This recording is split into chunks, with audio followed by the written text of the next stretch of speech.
How many of your employees are trying to balance paying bills and saving for retirement? Support your participants today and tomorrow with Vanguard well on your way at institutional.vanguard.com. All investing is subject to risk. Advice provided by Vanguard Advisors, Inc., a registered investment advisor.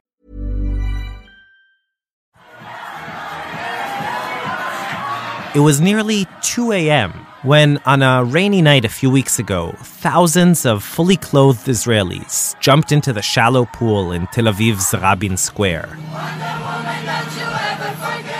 They were all splashing around, making loud bok, bok, bok, bok, bok, bok, bok, chicken sounds, and enthusiastically waving Israeli flags.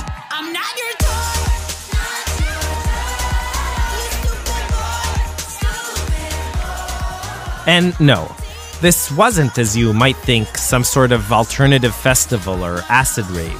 Not at all. It was rather a rare moment of national pride. Israel, you see, had just won the Eurovision, the biggest song competition in Europe.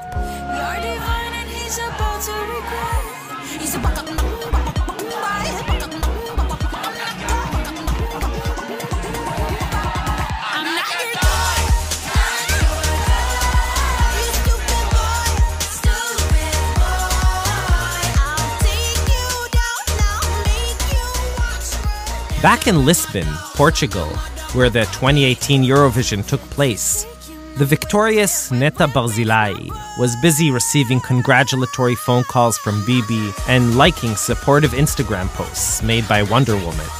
Meanwhile, folks around Israel gathered to celebrate something that had only happened 3 times before. Kapara alaich, everyone was yelling and tweeting. You made it. Hey, I'm Ishi Harman, and this is Israel Story. Israel Story is brought to you by PRX and is produced together with Tablet Magazine. So, we've reached part 3 of our miniseries, Mixtape, in which, you'll remember, we're telling the stories behind some of Israel's most iconic tunes.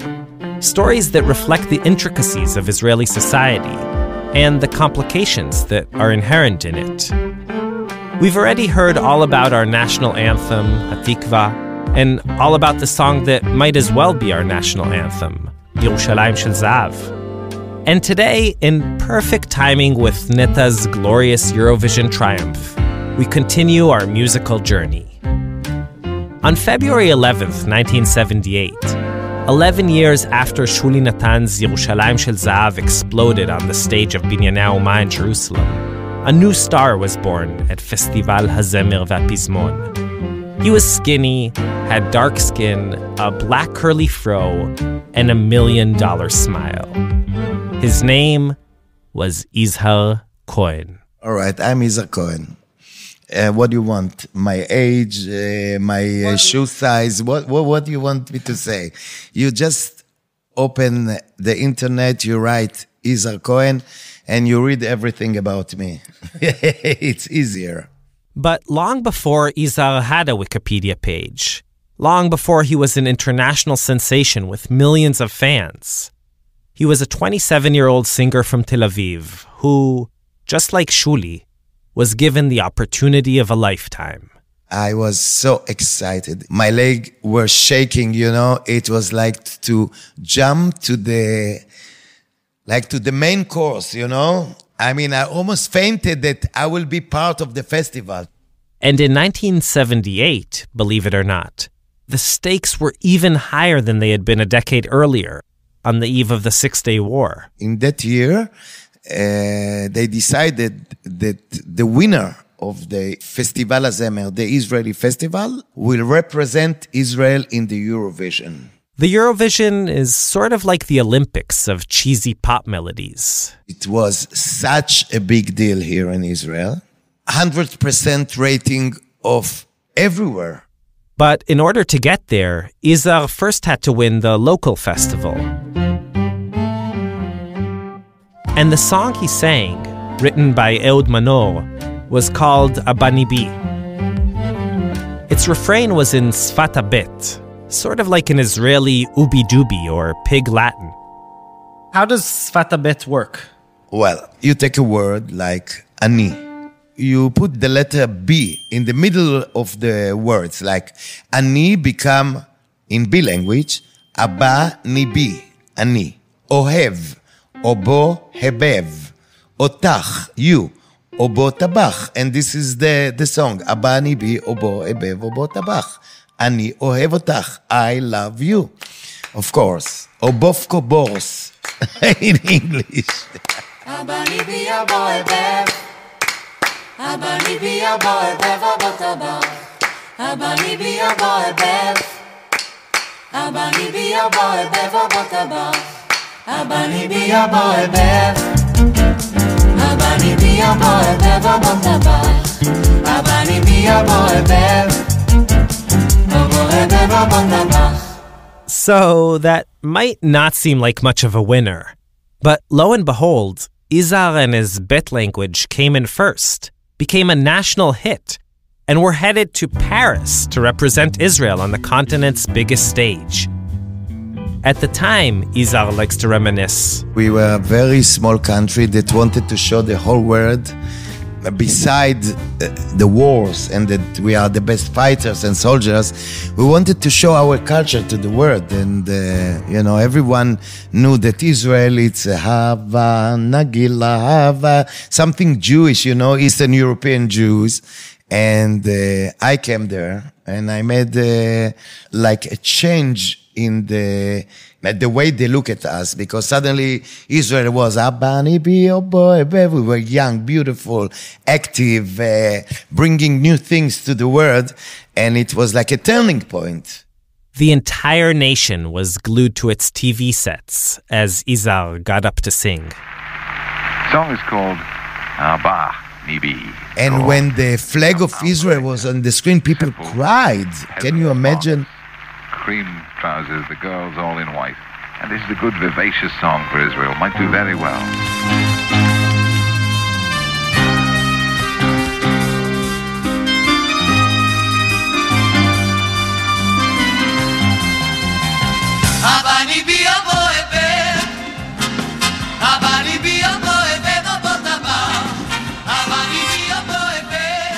Izhar and his backup troupe rocked it.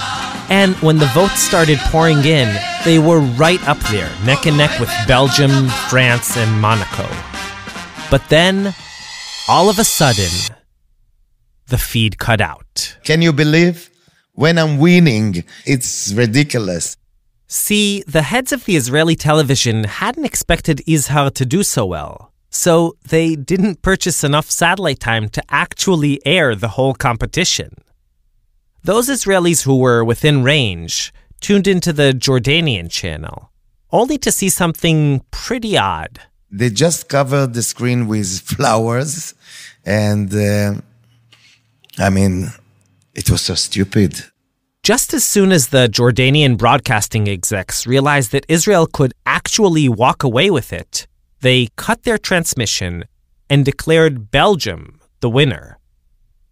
So in a world without internet, most Israelis went to sleep not knowing what had happened. It was only the following morning that they got the news.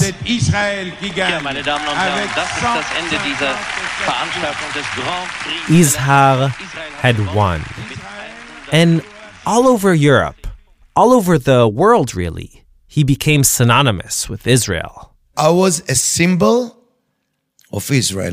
The Misrad HaChutz, the foreign ministry, told me that I'm doing every day a work of 3,000 ambassadors, which it was true.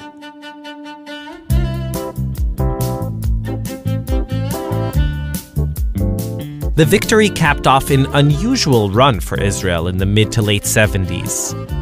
It began with the heroic raid on Entebbe and continued with the first Miss Universe, and then we were the champions of basketball, and a year later was the Eurovision. That was the most important thing on earth. It was like earthquake. As per the Eurovision rules, the winner hosted the following year's competition, which, believe it or not, Israel won again.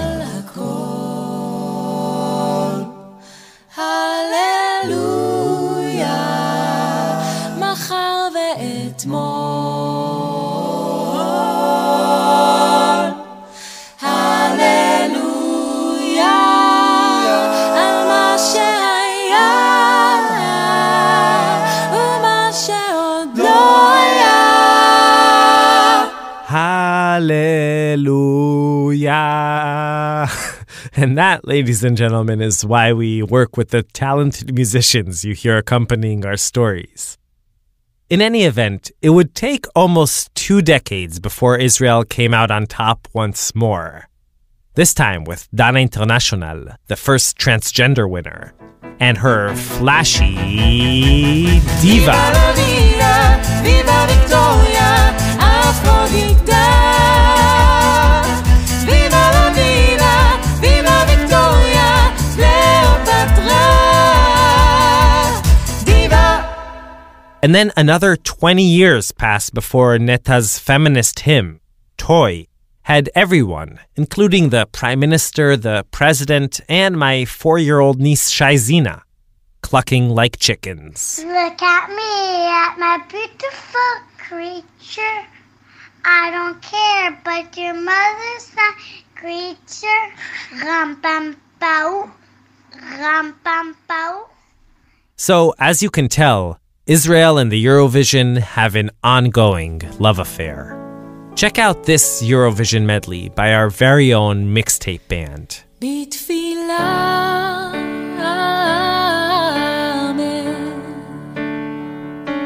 שעולה אמן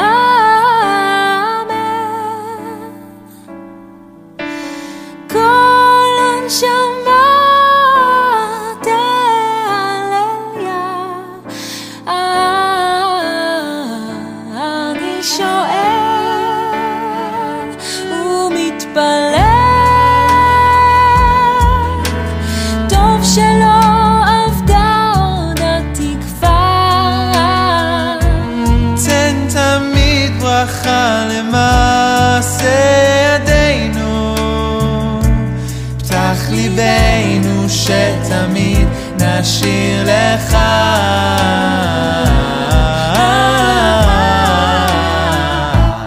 את ואני את ואני את ואני כאן נולדתי, כאן נולדו לי ילדיי כאן בניתי את ביתי בשתי ידיי זה השיר של סבא שאתמול לאבא והיום אני עוד כאן נולדתי, כאן חי חי אני עוד חי חי חי את ואני את ואני את ואני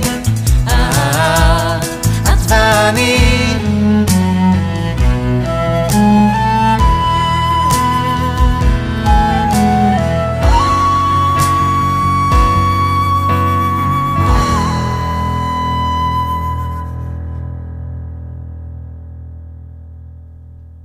But no matter how many Israeli hits the Eurovision has produced over the years, everyone knows that it all began with one jumpy song, performed by one energetic singer. My Mona Lisa, it's a Bunny Bee. Everywhere I go, until my last day, it will be maybe after I go from here, this song will stay forever. Probably, yes.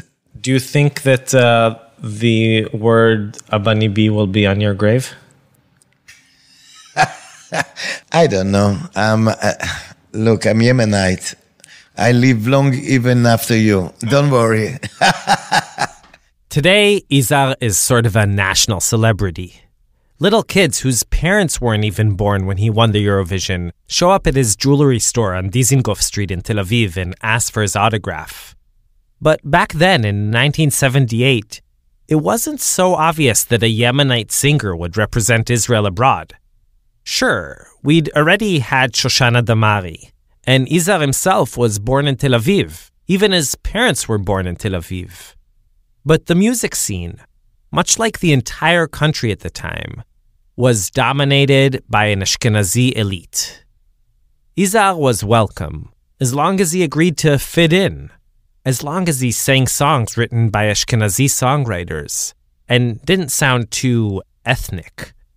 I asked him about it, and, well, he didn't like that interpretation. No. You are totally wrong. There is no Yemenite singer and Ashkenazi singer. This is all exclusive for my language, but it's bullshit.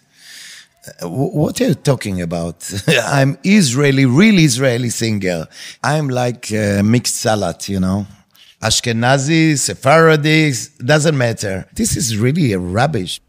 But our story today is about someone for whom this did matter.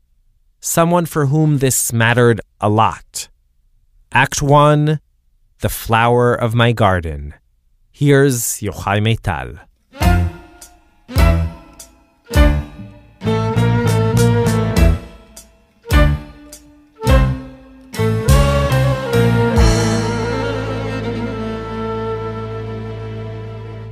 You may never have heard the name Zohar Argov, but to Israelis, he's a kind of mix of Elvis Presley, Amy Winehouse, and Billie Holiday, all rolled into one.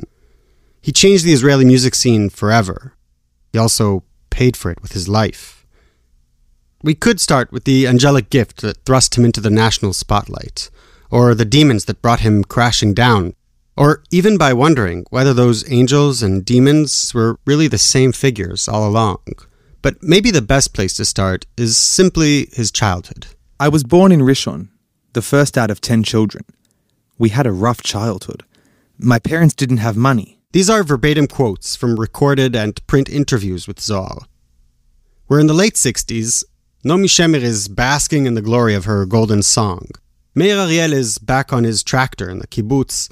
And Zohar Argov, well, he's actually still Zohar Orkabi, a rowdy teenager growing up in a slum in the poorest neighborhood of Rishon LeZion. We lived in a shack in Shikun HaMizrach. My parents were brought here from Yemen. You know why? I'll tell you the truth. They didn't bring us here because we're Jews. They brought us over as cheap labor. Chotvei etzim v'shoavei mayim. That's how I see it. We tilled the land, we poured concrete. My father cleaned streets to bring home bread. We didn't grow up listening to concerts. Our concert was a tin canister. Zal's father was an abusive drunk who had spent his days at the local Chmara, the neighborhood bar. At 13, Zal dropped out of school and started working construction. At 14, he was arrested for robbery. But when he started singing, the whole neighborhood would gather around. And Zal was never shy about singing. At synagogue or school events, Zal was the community's go-to zamir, their sparrow. He walked around with the aura of a star and the insatiable drive to make it in the world, to become a huge singer. He knew he had a gift, but he also knew that the local radio stations were not playing his kind of music.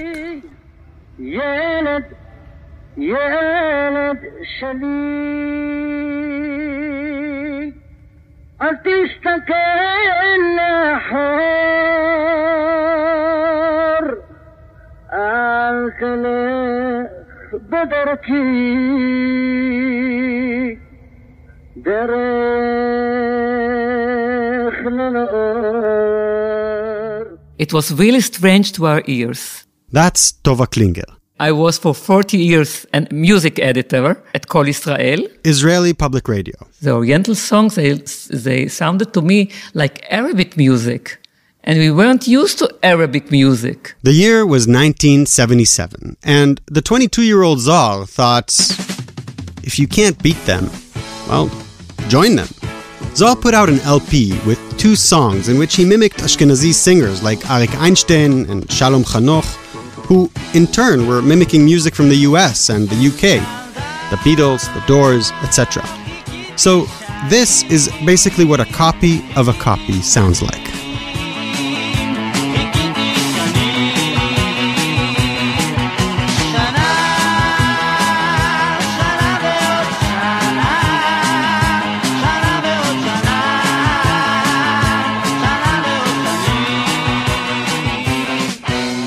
Before the LP was released, Zal made one last-minute alteration.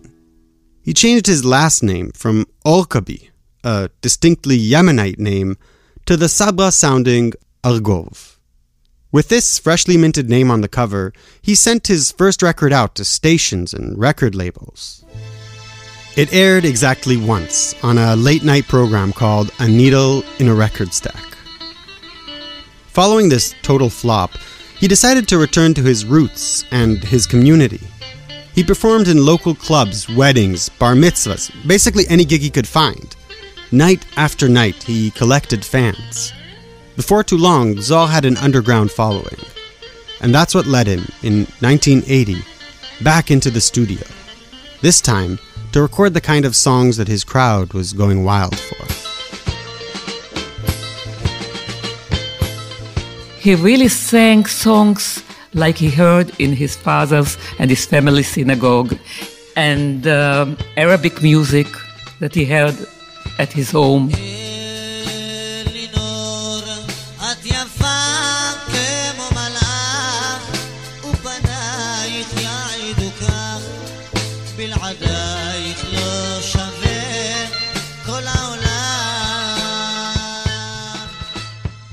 But this independent, low-budget record didn't stand a chance in the Israeli music scene.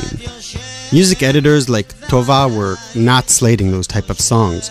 Record labels were not signing contracts with Mizrahi singers.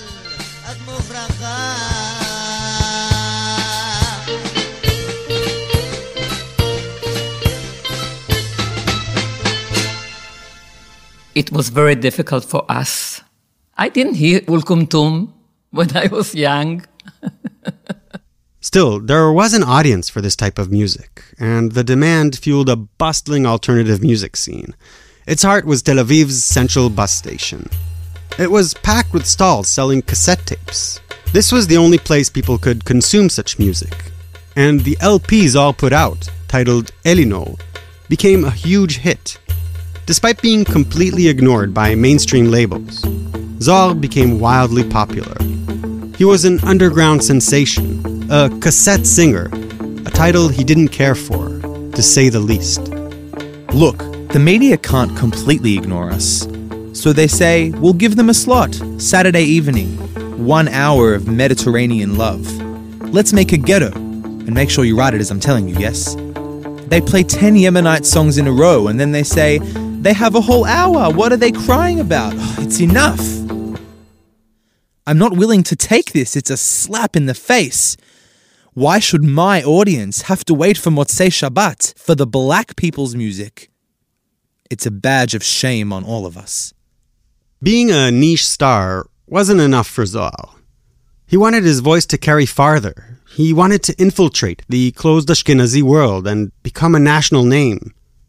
There was only one outlet available to him. The Oriental Festival, למנצח שיר מזמור, שירים בסגנון עדות המזרח, what we call it in Hebrew. Now, as you already heard if you've been listening to our miniseries, the country had a big annual song competition. But Mizrahi music was excluded from this event. It had its own show, or as Zohar might have called it, ghetto, in the Oriental Festival. Ryan Reynolds here from Mint Mobile, with a message for everyone paying big wireless way too much. Please, for the love of everything good in this world, stop. With Mint, you can get premium wireless for just $15 a month. Of course, if you enjoy overpaying, no judgments, but that's weird. Okay, one judgment. Anyway, give it a try at mintmobile.com/switch. Upfront payment of $45 for 3 months required. New subscribers only. Renew for 12 months to lock in savings. Additional taxes, fees, and restrictions apply. See mintmobile.com. Zohar's previous attempts at infiltrating the mainstream had taught him that his talent alone wouldn't be enough to carry him to the top. He needed someone from the inside. Yeah. Enter Avihu Medina.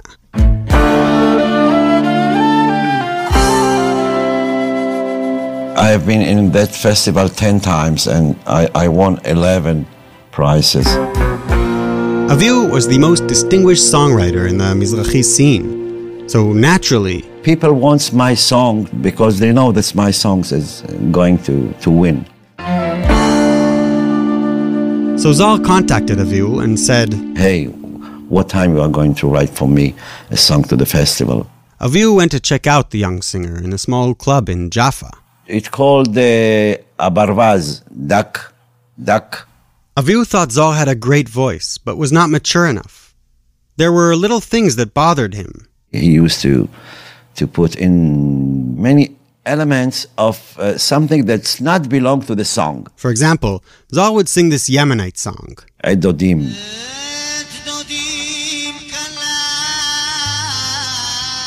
Edodim kala.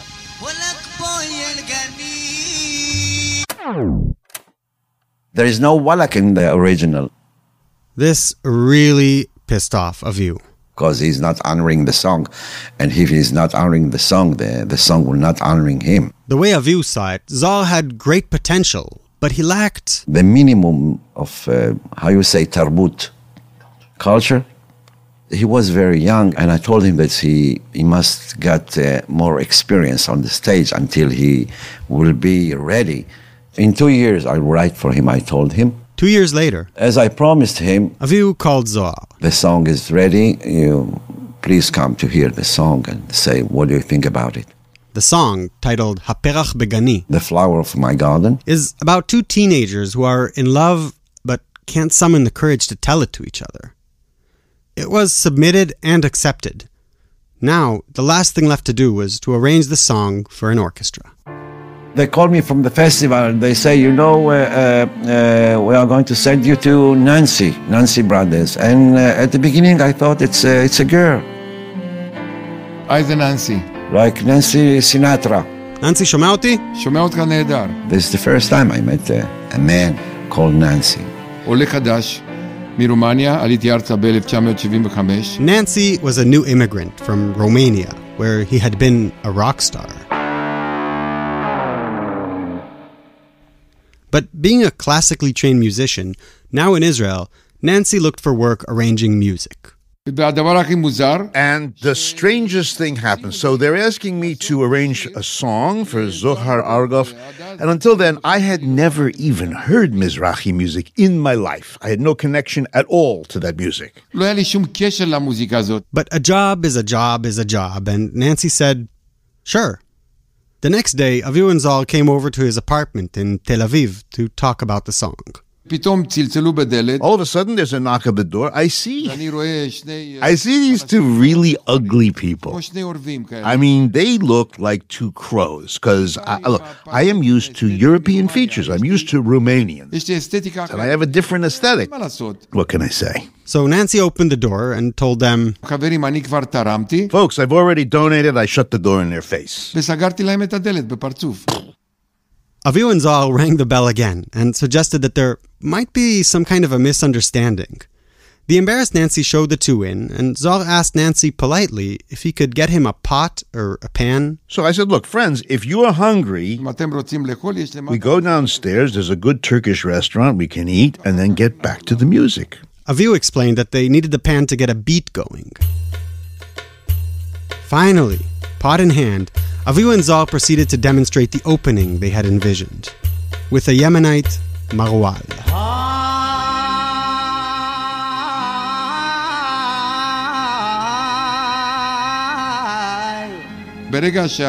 The minute this prodigy, this genius started singing, you forgot what he looked like. You just saw a beautiful prince in front of you because he sang like a sparrow. Nancy took this song and the Yemenite marwal and started incorporating different elements into it. Balkan elements, bit of Spanish influence. There's rock music in there. Classical music. All kinds of elements were mixed together, but no Eastern music. There's absolutely nothing Mizrahi in the arrangement, just so you know, because I knew nothing about Mizrahi music. A few weeks later, on Chol HaMoed Pesach of 1982, at Binyanei HaUmah in Jerusalem, Zohar put on his best white suit, planted himself on the stage like a lamppost, and started singing, totally still. He didn't have to move.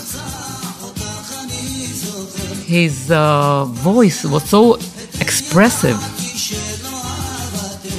that it tells the whole story.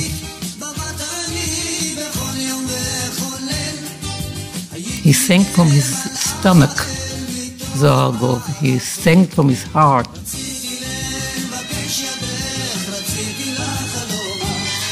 הפרח בגני won by a landslide. הפרח בגני broke the boundaries.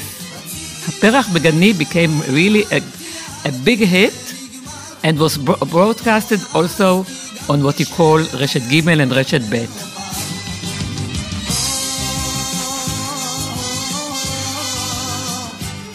Like any viral phenomenon, it's kind of hard to put your finger on what exactly made this song such a hit. Perhaps it was the poppy international vibe that Nancy's arrangement introduced. Maybe it was Zohar's enigmatic voice, or perhaps the time was just right. Either way, a few months later, the Lebanon War broke out. Soldiers called in from the front line requesting the song over and over again. Zohar was invited for interviews. In one of them, taped in front of a live audience, he was asked, "Is there anything that characterizes your audience?"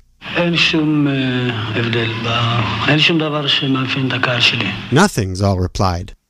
Then he added,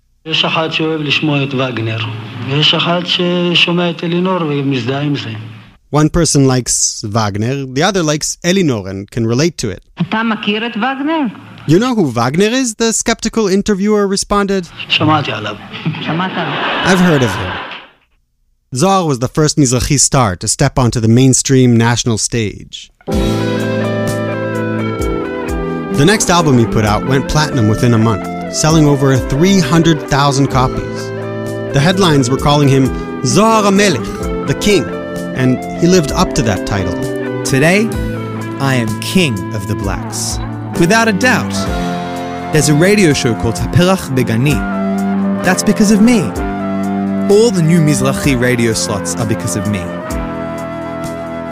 All the other Mizrahi singers are behind me.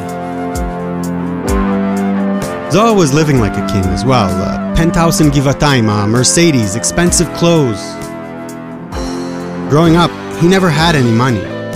And now that he did, he just kept living the same way, spending whatever he had at the moment.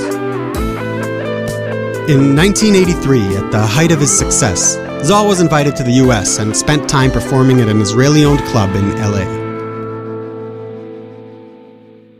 And when he get to the US in Los Angeles, people gives him that drug called heroin, and he tested, and he liked it. Like the perfect cliché of a self-destructive rock star, as soon as Zohar hit the top, he began his spiraling cascade downward. Zohar came back to Israel to a packed schedule of performances, but the previously hardworking singer started showing up late to gigs or not showing up at all. In the studio, he was sometimes so doped that he couldn't stand and had to be held up to the microphone. Still, the more Zohar deteriorated, the more the public loved and admired him. He could show up drugged to a club late at night, grab a microphone, and people would pack the place. In a radio interview, the late Uzi Chitman, another great Israeli songwriter who had worked with Zohar, recalled coming over to his Givatayim penthouse and finding Zohar passed out on the floor. The house was totally empty. And when I say empty, I mean empty. No rugs, no plants, no fridge. And then I asked him, "Zohar, what is all this? Why is the house empty?" And he gave me this answer. "When the flower blossomed in my garden, this house was full. When the flower slightly wilted, everyone left me."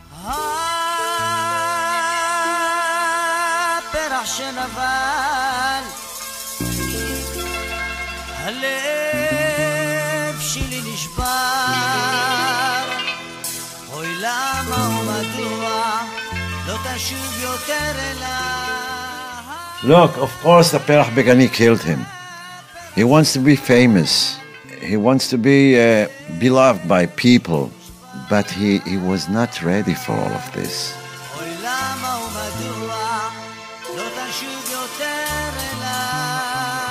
He was running away to the drugs, from people, from love, from duty.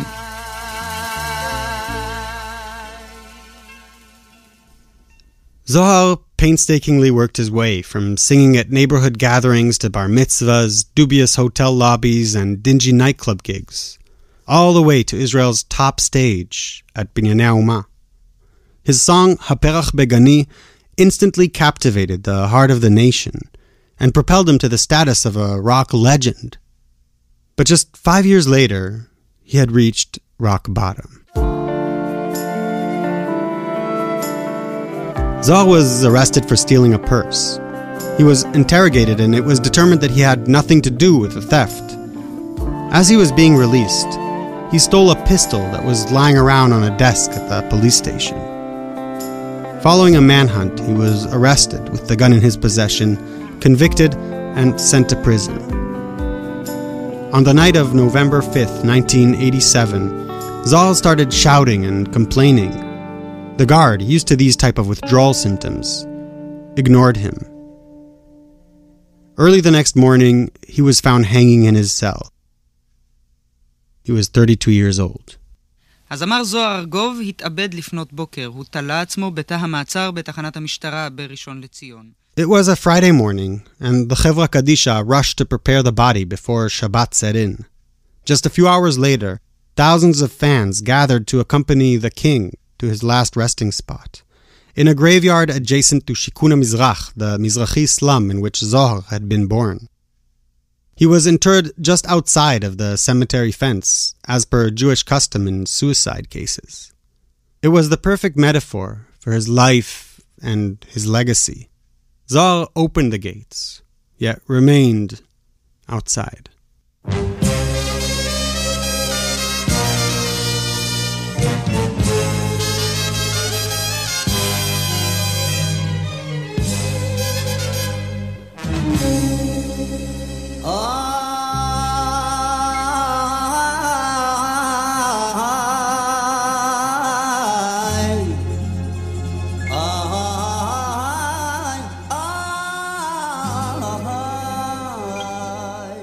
Yochai Meital. That story was produced together with Judah Kaufman. And you might have recognized the voice of our dubber, our dear Radiolab friend, Robert Krulwich. Now, if that ending wasn't enough of a downer for you, there's something Yochai left out of his piece. You see, the rags to riches to rags version we just heard follows the most prevalent narrative of Zohar's life. He was a sparrow who flew too close to the sun. That's the account we grew up with, and that many Israelis still have in their minds when they think about Zohar. But there's another side to the story, and it's one we shouldn't ignore. Early on in his career, Zohar had been found guilty of rape and sat in prison for a year. At the time of his death, yet another rape charge was pending. For years, this part of Zohar's bio has been suppressed. It didn't mesh well with his mythological image. There's no doubt that Zohar played a pivotal role in elevating Mizrahi culture in Israel. But he was also a convicted perpetrator of sexual assault. And as storytellers, journalists, and just members of society more broadly, I think we're still working through how, or if, we can separate art from artist. And with that, we've reached the end of part 3 of our miniseries. Join us next week for the final installment of Mixtape, which will also be our season 3 finale. We're going to meet the real musical trendsetters of the early days of the state, the military bands, and encounter one song that really riled up some of the IDF's top brass. I was very close to Gandhi, the head of the Central Command, and he didn't like this song. He thought it was defeatist. We'll also circle back to David Grossman, whom we met at the very start of the miniseries, and hear how one of Israel's most celebrated novelists ended up writing a hit hip-hop tune. When I was stuck there in a traffic jam, I saw on the left a Volvo of settlers, and there stood a guy, the driver, with a screwdriver, and he was peeling off the bumper stickers, and he peeled off the Rabin a murderer, Rabin a traitor, Rabin רוצח, Rabin boged, and then suddenly it occurred to me how strong and effective bumper stickers that we all treated almost like a joke, but how effective they are in shaping public opinion after all. So, while you wait in anticipation to know how Rabin's assassination got people rapping about the Messiah, you can catch up on the previous mixtape episodes, and all our past episodes, in both English and Hebrew, on our site, on iTunes, and on any of the other main podcast platforms. Zohar sang about the flower of his garden. And if we're a flower in your garden, please help us grow. You can do so by spreading the word, sharing episodes on social media, and this really works, by writing, hopefully, glowing reviews on iTunes. As always, you can also follow us on Facebook, Twitter, Instagram, all under Israel Story. And if you want to sponsor episodes of Israel Story, simply drop us a line at sponsor@prx.org. Thanks to Dani Dotan and Dalia Mevorach, the creators of the wonderful film trilogy The Sad and Foretold End of Zohar Argov. To Dalit Ofer, who advised us on all our musical selections for the miniseries, and to Sheila Lambert, Hanoch Piven, Nomi Schneider, Shlomo Meital, Esther Werdiger, and Wayne Hoffman.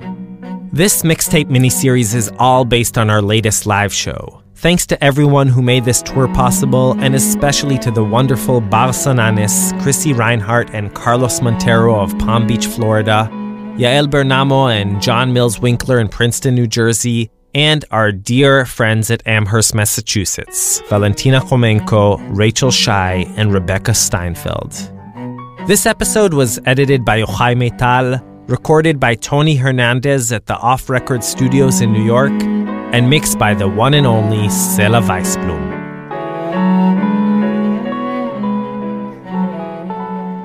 All the original music throughout the episode was written, arranged, and performed by our wonderful mixtape band, Dotan Mushanov and Ari Wenig, together with Ruth Danon, Eden Jamshid, and Roni Wagner-Schmidt. Israel Story is brought to you by PRX, the Public Radio Exchange, and is produced in partnership with Tablet Magazine.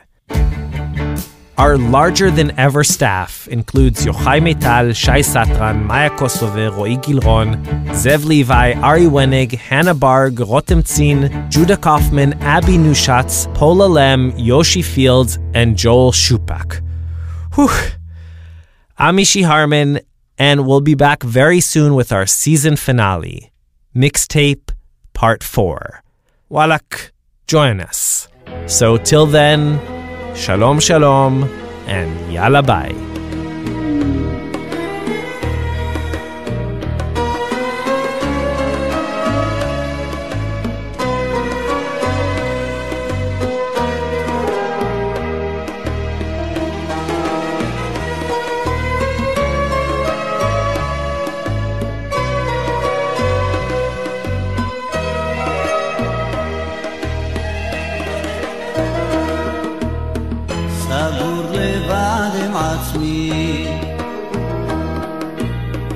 ולא יוצאת ביתי,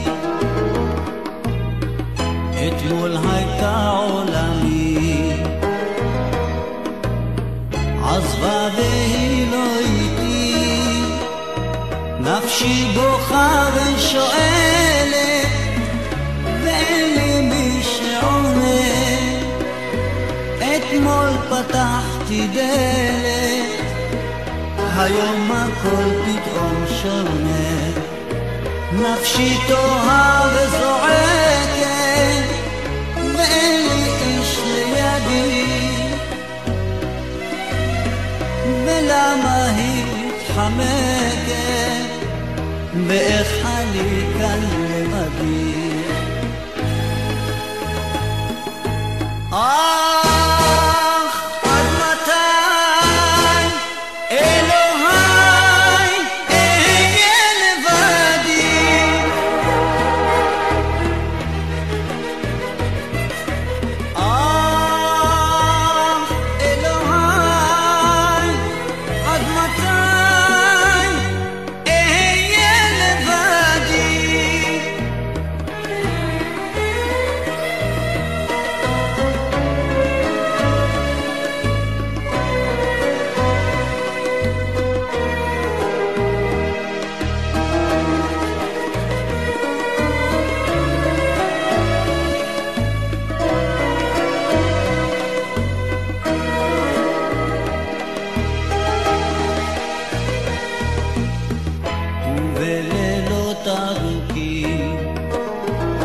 מצעים שזרוקים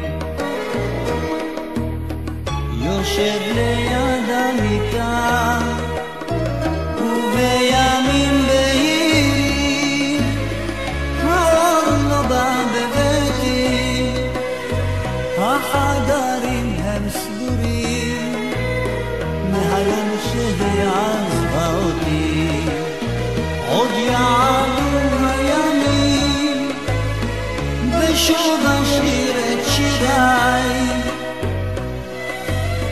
כי מנהר אל ים זורמים כמו צל תלך היא אחריי